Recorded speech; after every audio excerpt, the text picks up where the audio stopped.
Hello and welcome to this new episode of Let's Ask Expert. It is actually the first episode in 2025, and probably a lot of you who join us today have this approach of, new year, new me, new changes, new challenges, new ways to improve ourselves. And what better way to start the year and kick off the year than by having actually the topic of assume one of the most important skills that we might require in this VUCA environment of which we are working in the IT industry. So today, in the 9th episode of the Let's Ask Expert session brought to you by the soft skills stream of the Global BA community, I am more than happy to talk about the skill of adaptability. Joining me today, we have three wonderful guests whom I will be having the opportunity to interview. But just before we begin, just wanted to show that at the end of every episode, we are asking our audience to actually vote for the topic of the next episode. So you all have voted, well, actually 41% of you have voted for the topic of adaptability. And that's exactly the topic which we'll be covering today with the experts. So with that said, I would like them to actually share with us their introduction, starting with our first expert today, Dmitry Chagoiko. So, Dima, welcome to the event. Can you please introduce yourself to our audience? I'm sure a lot of people know you, but for those who see us for the very first time, might be useful to get to know you in person. Thank you, Jan. Hello, everyone. Thanks for this opportunity to be here on this event. So quickly about myself. My name is Dmitry.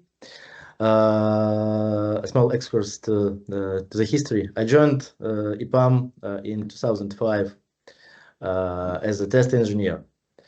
And then I changed my specialization several times. I went through multiple trainings and professions, including test automation, development, consulting, business analysis, and product management. You will ask why, because I was looking for myself and for my place in IT industry, and specifically at EPAM. And finally, right now I'm doing delivery management in SG department. In 2019, I moved from Belarus to the Netherlands. I'm originally a Belarusian guy. In the Netherlands, I had a hard time adapting to the new local realities, to the local culture, to the people, to the food, and especially the weather. I have a family of four, not a big one, but still I have a wife, a son of 2 years old son, and a dog. I try to give them a lot of time, but not every day. I'm also a big fan of sailing, and I also want to give more time to my hobby when I have time, and especially in summer. And today is a very special day for me. Besides the current event, I officially became a Dutch citizen. So it's a funny fact. So you are a real IT chameleon, going through all of the professions, from being the tester all the way to become a manager in the People's Program. So I'm sure that your skills and expertise in the adaptability topic will be very helpful for our participants today. But we also have second expert here today with us. So that's Zsolt Olajos from the L&D team. So Zsolt, welcome to the session. Yeah, thank you very much, and thanks for everybody for joining this session. So my name is Zsolt. I'm located in Hungary, and yeah, I'm coming from a different background than IT, especially, right? So I was working in marketing for 20 years, and commercial and marketing roles, different leadership roles, and then I had a career shift. Almost 8 years ago, and when we're talking about adaptability, that's like one of the topics that is that can be very had a personal, I would say, effect on me, like how to adapt to a different environment when we talk about career shift. And currently in EPAM, I'm working for 3 years, and I'm delivering soft skill and leadership trainings. And I'm also I'm also responsible for EPAM's well-being learning portfolio. So what kind of learning solutions we have on well-being in the company, and how we support people, employees around their well-being. So yeah, this is me. Thank you very much, Jan, for inviting me for this. And thank you for being here with us today. And actually, this is the second time that you are an expert in our sessions. So it seems that you are a man of many talents and many gifts, and you can share your expertise in lots of fields. But last but not least, we also have our special guest today. So more than happy to introduce to our stage our last expert from United States of America, our Chief People Officer, Larry Solomon. So hello, Larry. Welcome to our session. I'm delighted to be here. Hello, everyone. Thank you for inviting me and asking me to participate. And I'm looking forward to engaging. I think some of you know I'm based here in our Newtown, Pennsylvania headquarters office. I've been with EPAM for, let's see, about 8.5 years now. And I'm delighted to participate today. So thank you again. So great to have you all here today with us. So without further ado, let us begin our topic on the skill of adaptability. So I'm stopping to share the screen. Let's just have like a friendly conversation. Let's see each other. Let's have a nice, relaxed pace of the talk. And I would actually like to start with the first opening question, because each and every one of you, you come from a different background. You have different upbringing when it comes to the environment in which you grew up. So Zsolt, I know you're from Hungary. Dmitry, you've mentioned you're from the Belarus and now working in Netherlands. Larry, you are from the United States. And we also have different roles in the company. So for each and every one of us, adaptability can mean something else. So in your profession and in your career, what does adaptability stand for? So maybe Larry, as you were the last one to introduce yourself, maybe you can be the first one to answer. Sure. Adaptability, I think it's an important part of not only a professional success, but personal success as well, because I think given the world that we live in today with the speed of change and everything going on around us, I think if you're unable to adapt quickly to many things, you might find yourself getting very frustrated or getting unable to cope with everything going around. So I think adaptability means the ability to understand your surroundings, to understand the things that are influencing you and the things you can control and cannot control, and trying to make the best of the situation and having enough flexibility to pivot. That's a word that I use a lot, pivot, because I think, once again, change is constant and the speed of change is accelerating.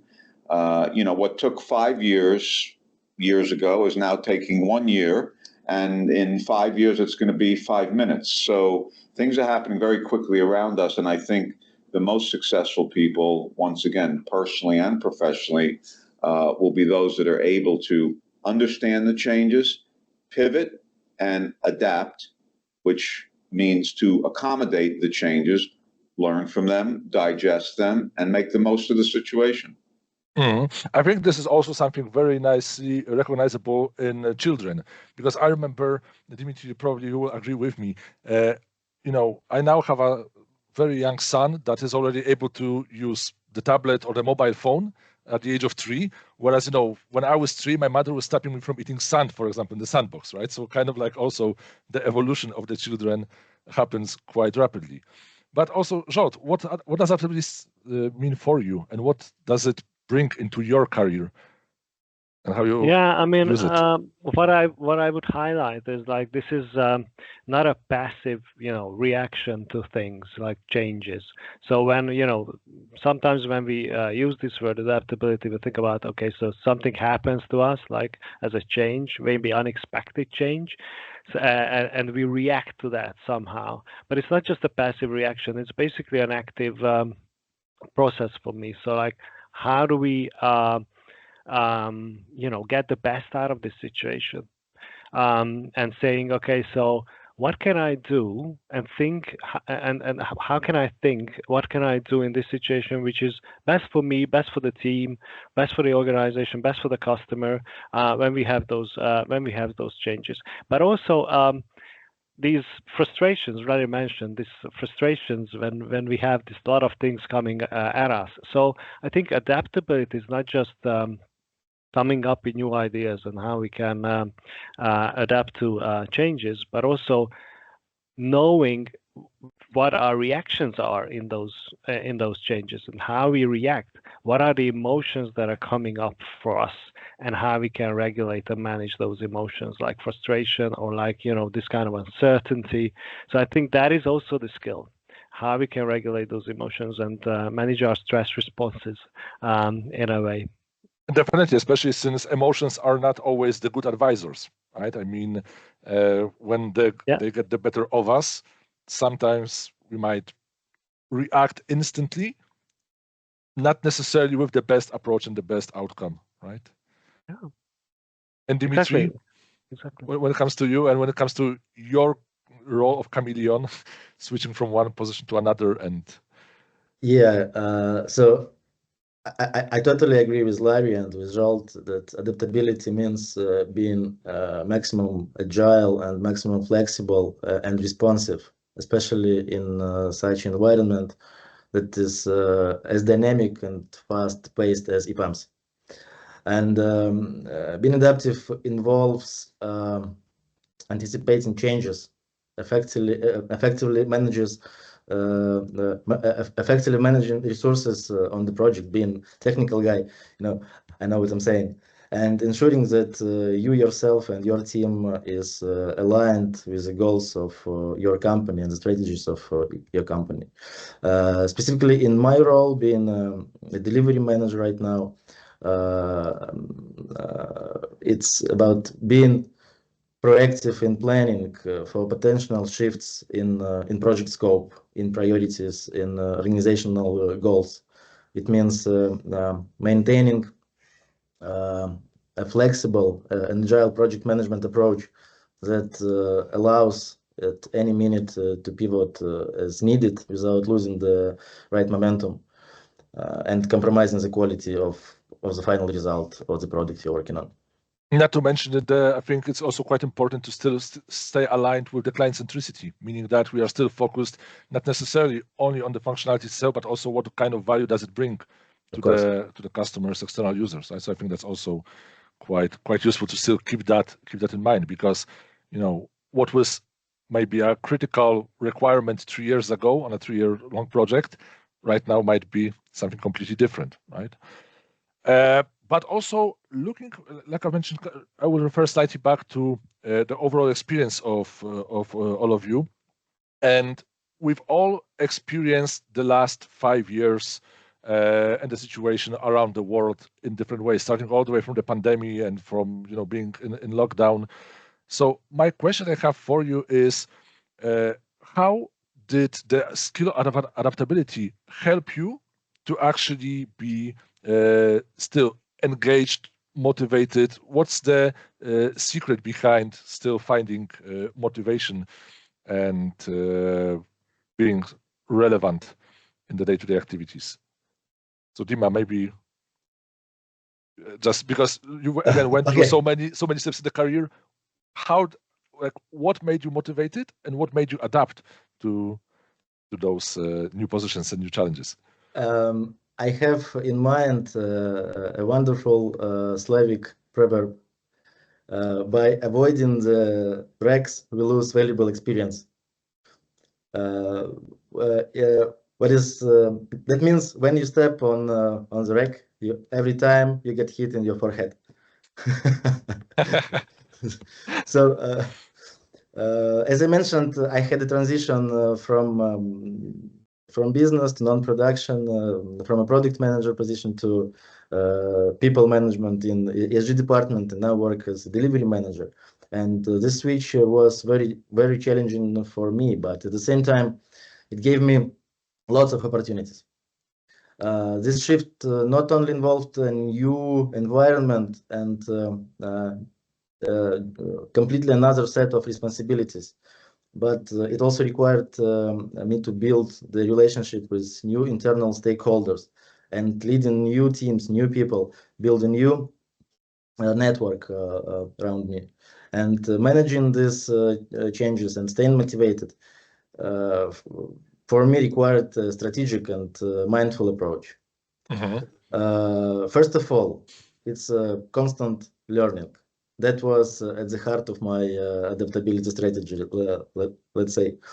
Recognizing that the skills and knowledge that made me successful as a product manager would be different from those needed in a delivery management role. And I committed myself to learning.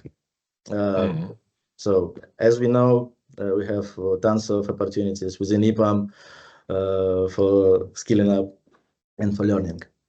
And also accepting that making mistakes is a natural part of the process of your work.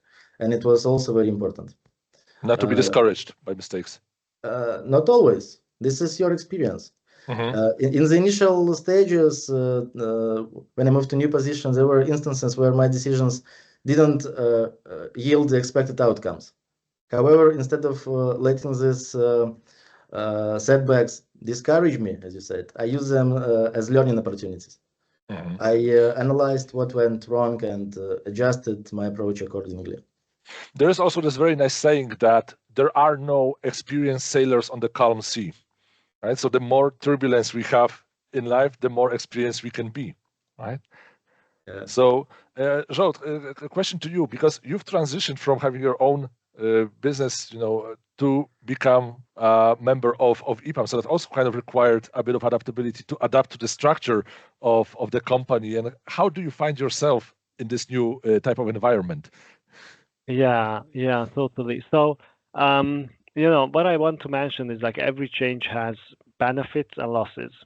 So, and how you view those is like important, because when the change happens, usually you don't fully understand what are the benefits. Maybe you view as like losses first, like what do I lose in the change? And I can tell you, when I was fired from one of my marketing positions at a big company, because there was an acquisition of that company and my position was terminated, and I worked for that 8.5 years, and I loved it. Right, I liked the position, so it wasn't my fault. But actually, I was saying, okay, so what's going to happen? So I haven't done anything like anything else before, and I was saying, okay, so like it's a disaster. That was my first reaction. It's a disaster. And then basically what I learned first is that I need to be viewing this is like I have a little bit of space for my self-reflection, what I want to do in the next chapter of my career, of my life. And I had time for that. And then basically what happened is that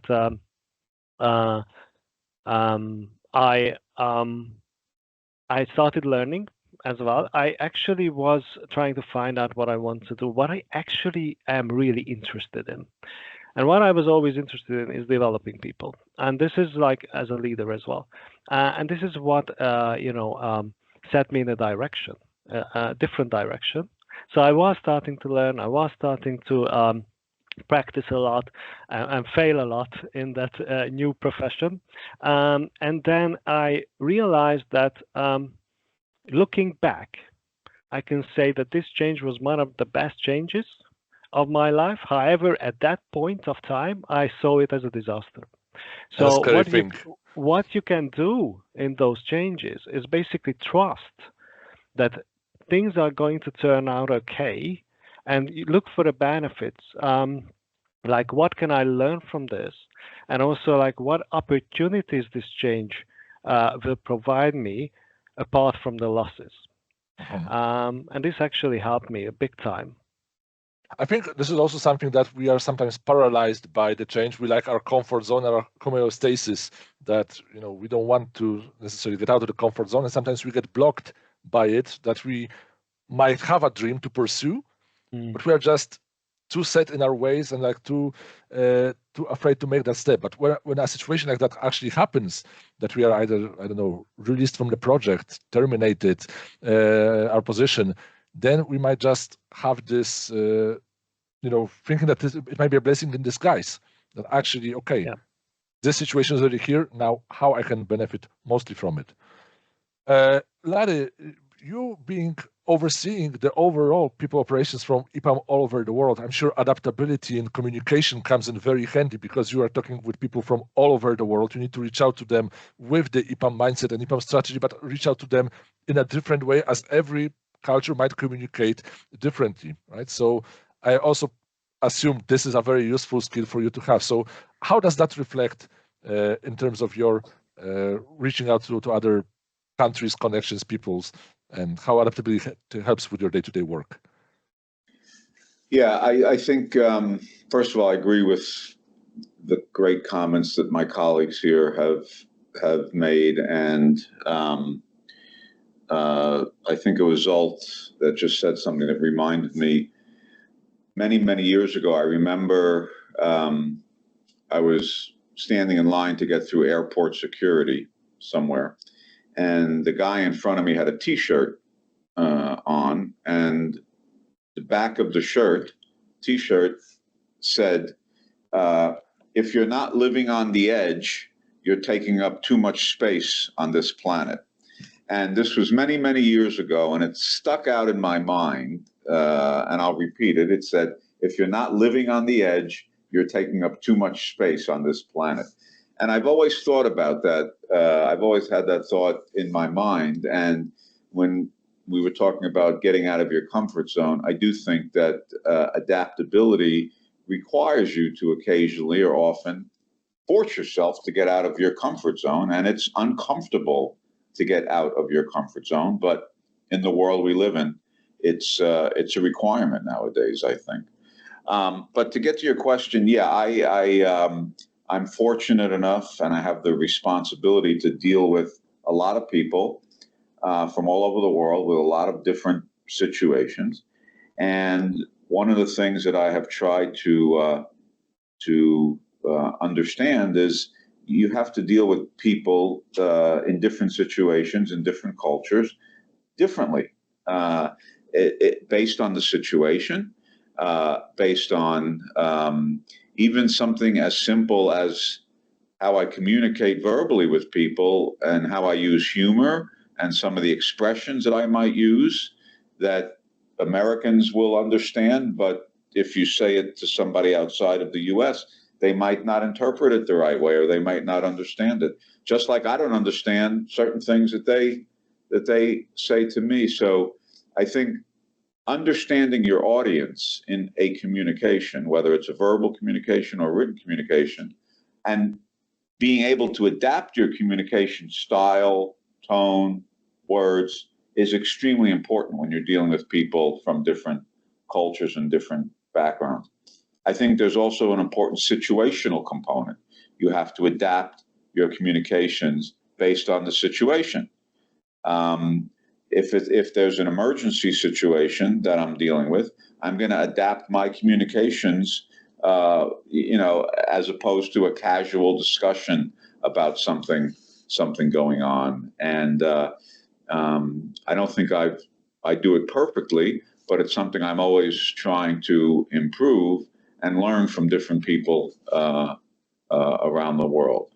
So. And talking about that sentence that you mentioned about living on the edge, the other day I saw on one of the walls that I was passing by on the way to work, someone has written that it's not how many years you live, but how much life you put into those years. So that's also quite important. And I think Dmitry is a good example of finding your own place, having the courage to actually seek for that place, and try to not to blame yourself when you think, oh, I haven't found out what is my place in life, what is my mission, what is my role, and just be on a constant lookout to have the courage to check every now and then. But that said, what do you think? What could be the steps that we as an organization or as leaders of the organization can take, to encourage and foster adaptability in our colleagues, in the teams that we work, in the projects on which we are working.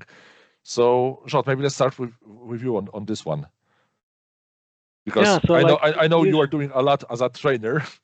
So that's maybe one step. Yeah. And usually when you ask those questions, like what organizations can do, it's like I always, refer back to like organization are consisting of people, right? So what people can do, and maybe leaders can do around fostering this adaptability in their teams. And one of the things I think an organization and of course leaders can do is to provide those learning opportunities for people to actually, like those user-friendly learning opportunities that are tailor-made to those to the skills which are marketable, and also which are we anticipate as future skills.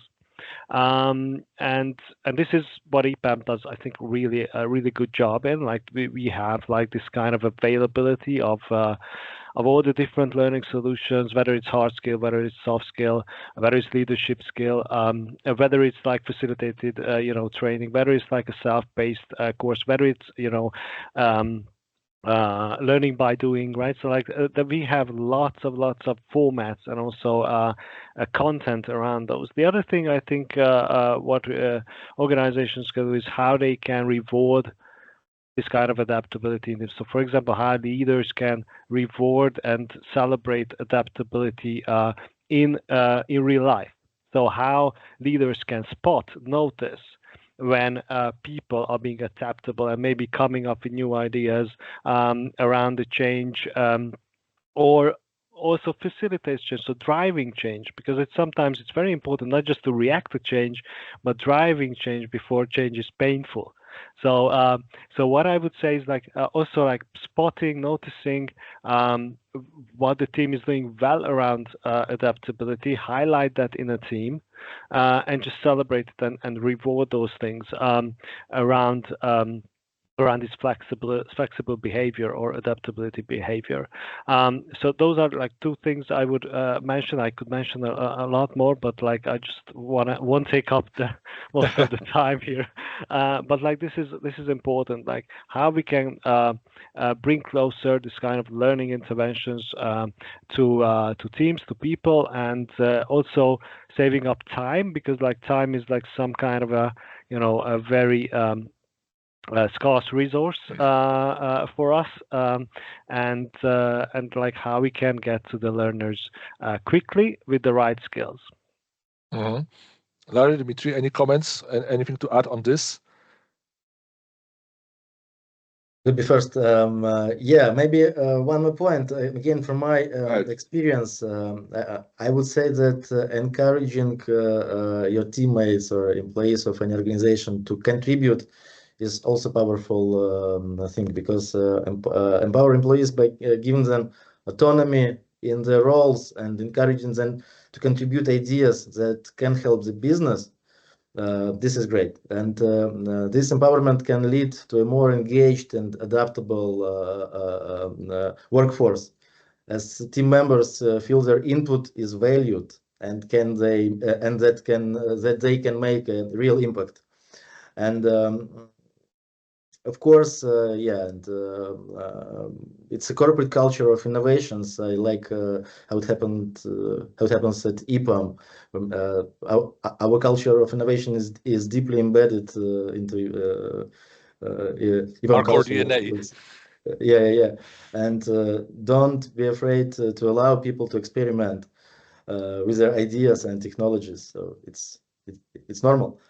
Mm-hmm. I think I very much like also the statement, be the change you want to see in the world, right? About just looking for the opportunities and also presenting those opportunities to the wider audience, right? That each and every one of us, we come from a different background. We have prior experience joining EPAM. Like, for example, Larry, seeing your biography, you've mentioned there that previously you worked on various different roles, various different positions, for example, like in Accenture as well, right? So that it is a useful experience, useful knowledge to see how things are done there, take the best practices from other companies, apply them here, right?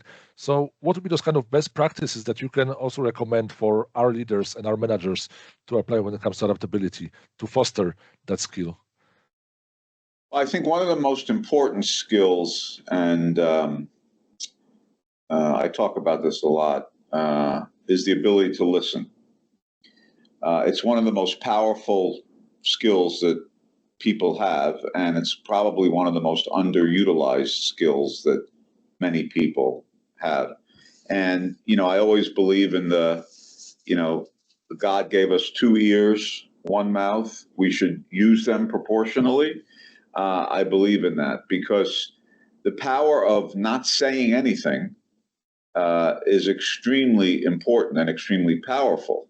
And it's not, once again, it's not only in business, but I find it, in my personal life as well. I'll come home from work and, my wife will want to tell me about some problem or some challenge or something that happened. And sometimes I immediately, after 10 seconds, want to jump in, interrupt her, and give her the solution. And she says, I don't want your solutions. I just want you to listen. Just listen. Shut up and listen. And I'm still working on it. But I think we all need to do a better job of listening because sometimes less is more. And saying less is more powerful, than constantly talking and talking and talking. Because if you're talking and talking and talking, you're not listening. So the other thing that I would say is, I spent 30 years at Accenture before coming here, and I had a lot of experiences there in many, many countries. I worked with many, many different people. I worked for many different leaders, some of the best leaders in the world. And frankly, I worked for some people that I would never want to work with again.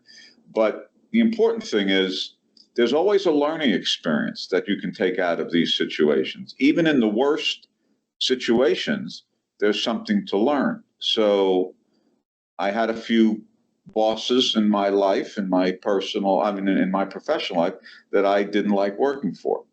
But there were things that I learned.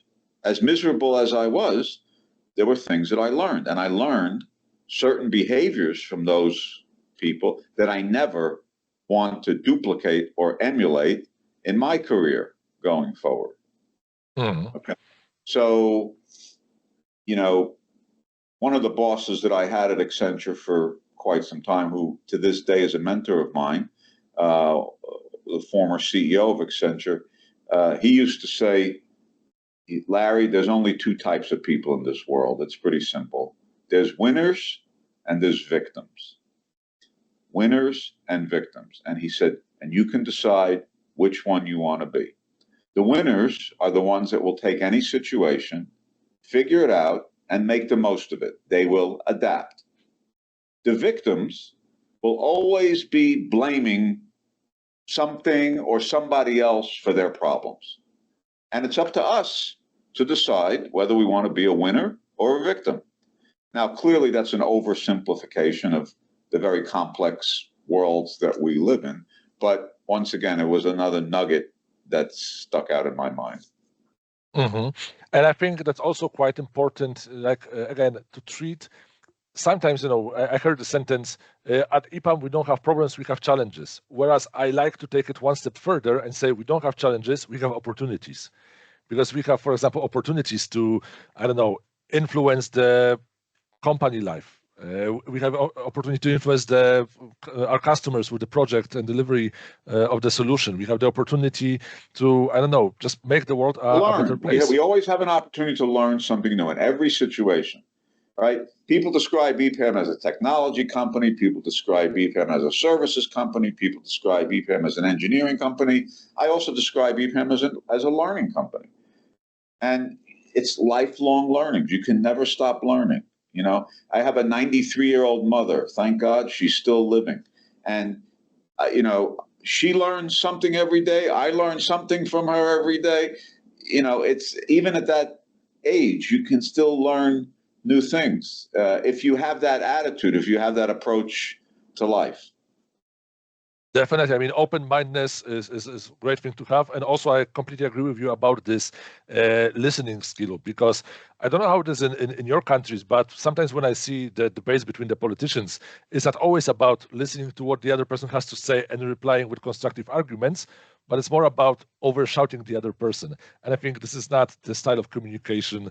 We want to go forward to the 21st century, and definitely active listening is a very, very valuable skill, which I encourage everyone to train as well. But what did you say? What did you say, Jan? I didn't hear you. When it comes to actually practicing adaptability, so yes, we do have the trainings itself, and we have the whole L&D department. We have initiative like this, but where to practice adaptability, and where do you think people can search for answers, and where they can actually or how we can encourage them to get out of the comfort zone and try something slightly different? Dima, as a person who went through different roles, so you've had the open-mindedness, but what could you say, what could you advise to other people who are struggling, who are still thinking, should I, would I, could I?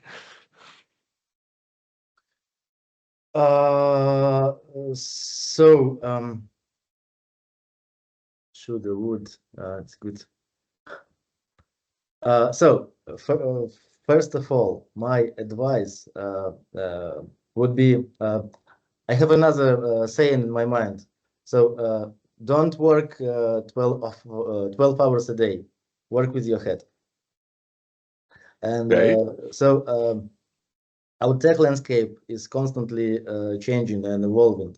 So again, I want to bring in focus the constant learning.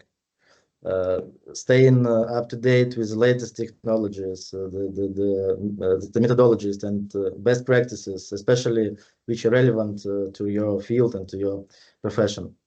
We also talked a lot about the communication skills. Effective communication nowadays is key in managing uncertainties, and regularly engage with your teams, with your stakeholders, with your managers, share updates, express your ideas, your concerns, and try to clarify all the ambiguities if you want to adapt. What I also find very important and very useful in professional life and that helps you to adapt quickly and productively is building and expanding and leveraging your professional network. Inside and outside the organization, so that you can gain insights, feedbacks, someone's experience, take an advice, learn from someone. And what helped you to adapt actually in the Netherlands after being so many years in one country, switching the culture? So it's you mean at EPAM? I mean, not only people, but also there are a lot of people who are sometimes relocating to a different country and they are struggling to find themselves in the new location. Now, you've mentioned that you will have soon the citizenship of the country of the Netherlands, so it means you fit in and adapted to the culture quite well. And there are some people who might benefit from your personal experience on how to actually find themselves in the new location, new country, because at the moment, maybe the new country in which they are might seem scary, might seem challenging, but you are here the example that... It was very complicated, to be honest, because my first 1.5 years were awful. Really awful. I wanted to go back to Belarus every day, every moment, because in Dutch people and Slavic people, they're completely different. They are open-minded, they're straightforward, but we are live in our small community, inside our families, inside our houses. And Dutch people, they don't let foreigners to their company, to their environment, let's say. Yeah, and I still don't have friends among Dutch people. But what helped me a lot is my family, of course. it's a constant communication we talk to my wife every day, every evening after work. We build plans, we set the goals like for the next year, for 5 years, for 10 years. And that helps us somehow to understand at which point we are right now and what we do want to achieve in the nearest future. And I still don't speak Dutch. To be honest. So I passed all 6 exams to get the Dutch citizenship, but I can't speak. And when you try to speak, you don't have to worry. I don't speak Russian, and I've been here 8.5 years. So, but that's also a problem because if you try to, in the nearest future, we will be moving out from our current place of living to another town, a small town, to a new home, and there will be like a Dutch community of young Dutch people with young families and so on. And I can't imagine how I will feed this community because I don't speak Dutch. Then my son will go to school. I don't speak Dutch. And every time when I try to speak, because I need to train, they switch to English because they see that I'm a foreigner and I don't know why. Maybe they want to help me in this way. But anyway, eventually I built like a small community of Russian-speaking people, Russian-speaking families from different countries, from Ukraine, from Russia, from Belarus, from other places, and we communicate with each other. So I still don't. Dima, do you know that there's a senior guy from Belarus that moved to Amsterdam a few years ago and opened up a very successful coffee shop downtown? No, never heard. No? Okay. No. I went and visited him last year. I forgot his name. I'll get his name for you. Yeah, seriously. Okay. Cool. So you see, you have a homework now. Find a coffee shop and just make a community meeting in the coffee shop so that everyone would feel like at home, right? That might be quite useful. Zsolt, what about yourself? How does adapt? Yeah, so for me, so we talked about this, like leaving the comfort zone. Sometimes I say like you have to break out of your bubble, and this is how it helps you. It's like, of course, what Dima was mentioning, that have to build this kind of professional network, and it's very important. But also outside of that, so I would encourage people to actually meet people who do different things. Right, so they have different professions, different worldview, different viewpoints around life and work and career and whatever, and seek out those communities and talk to people who are doing different things, because this helps you to actually see things from different angles, which helps you about adaptability when it comes to challenges. You can learn a lot from those people, actually. And it can cultivate this kind of curiosity, which is very important for this adaptability skill. And you have to find like what is the thing that you are mostly interested in. So like this is like a mixture, because you will need things to learn which is marketable, and it's like there's a high demand for that. But don't forget this kind of like internal motivation, like why I'm learning this, right? Is it like am I passionate about this, or is it just something else? So like you need to cultivate this kind of internal motivation in order to learn things, and this kind of curiosity. So this would be my take on how you can improve adaptability, or how you can practice.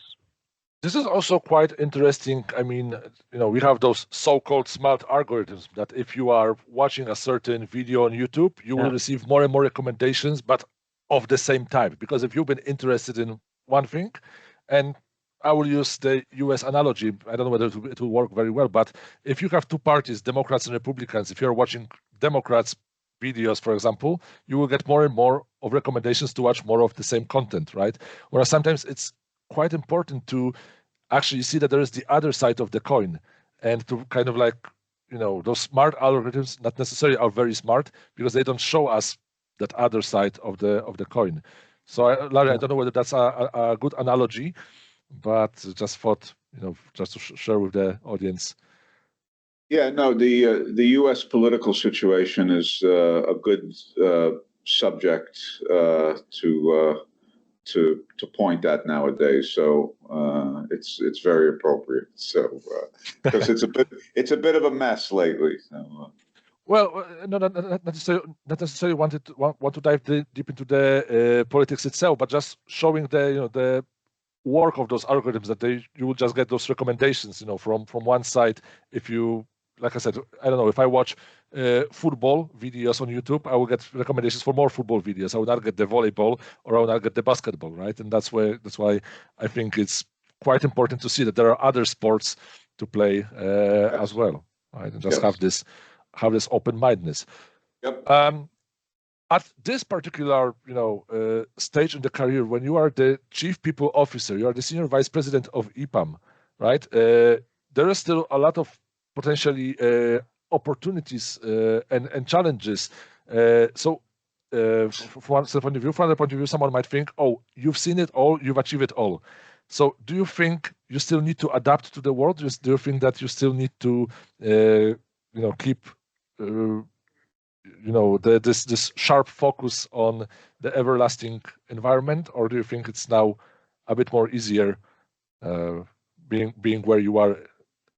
I think it gets easier over time as you get more experience, but as much as I've seen, and I've seen a lot, I've seen almost everything, but not everything.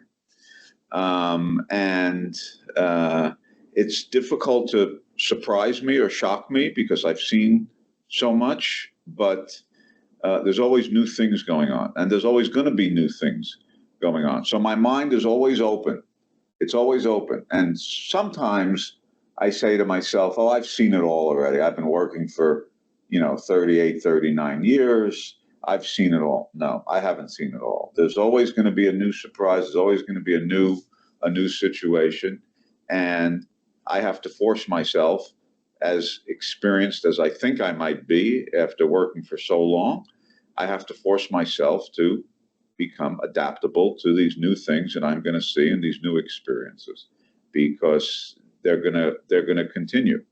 And once again, I view each of those as a new learning experience. Once again, the pace of change is going to continue, and it's going to get faster and faster and faster and faster. We just saw recently, a week ago, with this Chinese,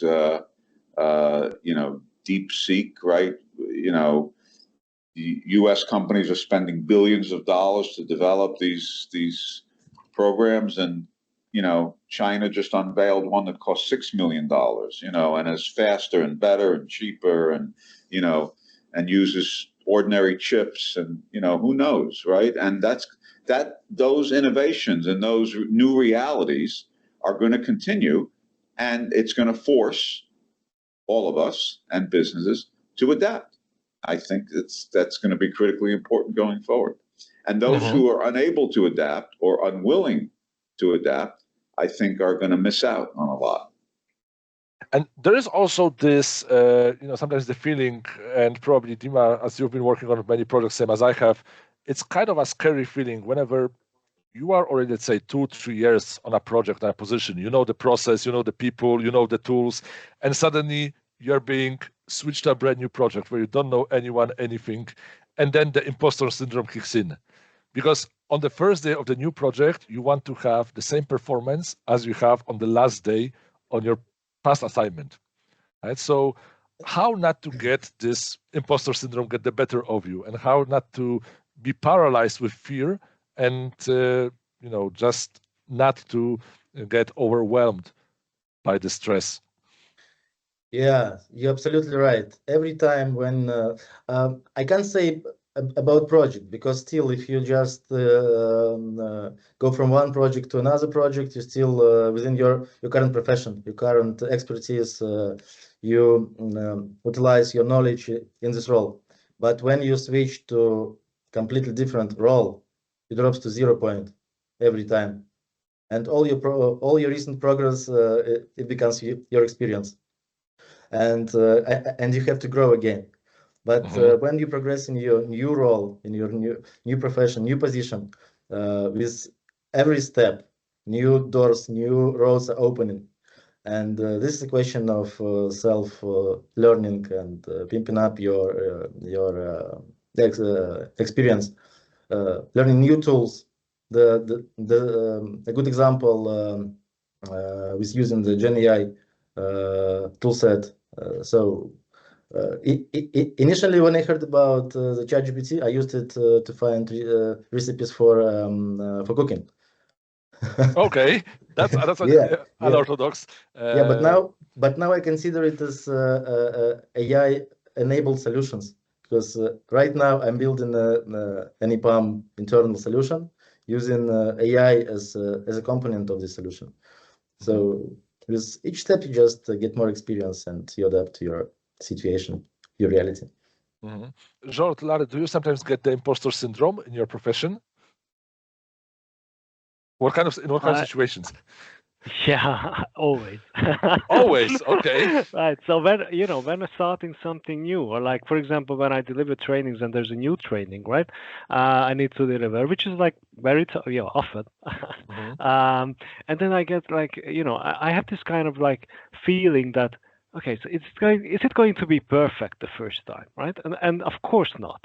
Right. So and I have to accept that, acknowledge that it's gonna be, I'm gonna be anxious. I'm gonna be anxious about how I'm going to perform. But also it's the right way to learn. And this is why I sometimes say that you have to be a beginner in something always. So whether it's a hobby, whether it's a new activity, or like learning something, to fail quickly and then learn. So you can experience this feeling, and then you get you acknowledge it, and it doesn't get so frightening, because it happens every time maybe. And if you get more experience in this, it's gonna be less and less.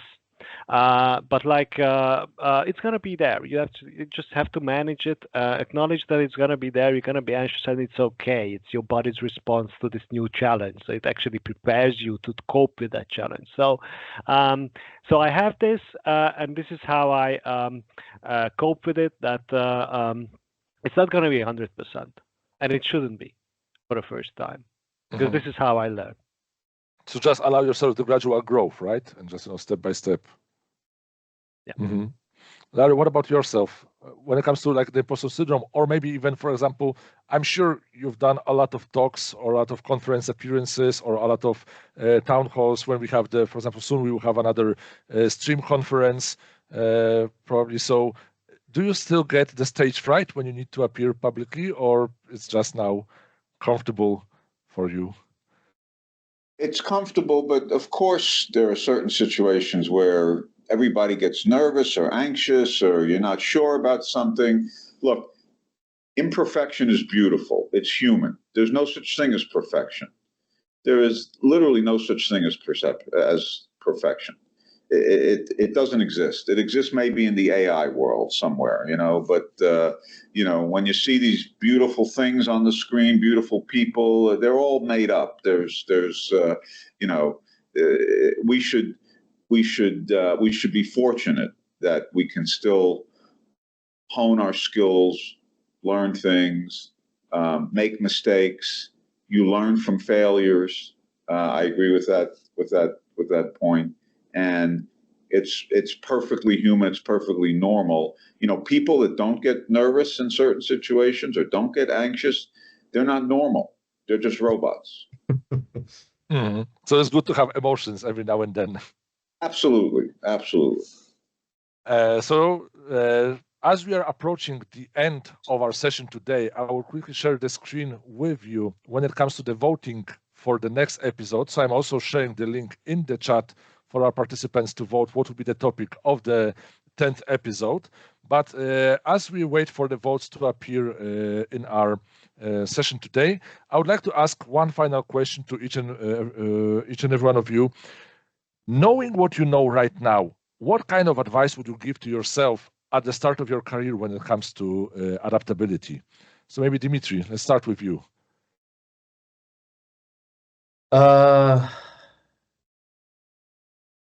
set goals. Don't be afraid to try something new, and strive for no. Let me formulate another way. Learn. Continuous learning is a key for me right now. I have a plan of for now more than 200 hours of learning ahead. So, and don't be afraid to failure, and don't be afraid to start over again and again. Okay, thank you so much, Zsolt. I would say trust your intuition. In this, like, very uncertain times, I would recommend that for myself. Going back, and also, like, don't be afraid to change before change is necessary, and go with your internal motivation. Find out what you're really interested in life and work, and then go for it, like full steam. Larry? Yeah, I think very good points mentioned already. I think if I go back and I think about what would I have done differently over the course of my career, maybe I would have taken the opportunity to go live in another country or work in another country for a year or two, which I never really did. I traveled a lot, and I had the opportunity. I was offered the chance to relocate to different places, but I never accepted them. So I think it's good to experience living in another country, picking up another language, understanding, living another culture. But that's maybe one of the things. But I agree that look, as they say, life is not a dress rehearsal. We're only here once. We need to make the most of it. Everybody has their own different desires and wants and emotions and needs, and we should go for it. We should all go for it. Get out of our comfort zone. Take a few risks. Take a few chances, and let's not lose our sense of humor, because we can laugh or we can cry, and I prefer to laugh. So. It's there's a lot out there that we can take advantage of and continue to learn. I think one also thing I would like to share just from my side is that we've discussed at the very beginning this topic of VUCA, this volatility, uncertainty, complexity, and ambiguity when it comes to this terminology, and that we live in this environment. However, we as the leaders, we can kind of look at this from the slightly more optimistic standpoint of view, and we can look at VUCA from the standpoint of view that we can share the vision that we have when it comes to the activities that we are doing on a project, in the company, just to show the connection between what people are doing, why we are doing that, so that everyone will have a better understanding of expectations from their role, from their position that they are performing every single day. And that way, instead of having this complexity, they will have clarity on what is expected from them and how we can actually get the most of it. And at the end, we can adapt to those expectations, right? So instead of having VUCA as volatility, uncertainty, complexity, and ambiguity, maybe it's my optimism talking, but I recommend to switch it to vision, switch it to understanding, switch it to clarity and adaptability. So that said, looking at the votes, I see that majority John, of you has voted. I apologize. I have a hard stop. I need to get to another call. Sure. I apologize. It's starting right now, so I'm going to drop. But I want to thank you for putting this together. I want to thank my team members and colleagues here that participated as well, Zsolt and Dima, and I want to thank the 50 or so people, whatever it was, that attended today. So it was a very pleasurable experience, and thank you again for inviting me. And I apologize, I do have to drop. Thank you so much for being part of us today. I learned some things today as well, so that was from my colleagues here, so that was very good. So thank you. Thank you so much. Take good care, Larry. So coming back to the voting, just very quickly to show that majority of you has voted for the conflict resolution as the topic of the 10th episode of Let's Ask Experts. So I'm sure we'll find great experts that will be able to join our session with that topic. For now, let me just say, Dmitry, Zsolt, thank you so much for being with us today. And it has been a great pleasure hosting this event. And I do hope to speak to you again in the upcoming future. Thank you, Thank you Jan. very much. Zsolt. Thank you. Cheers. Take care. Stay safe, stay Goodbye. healthy, stay happy. Bye. Bye-bye.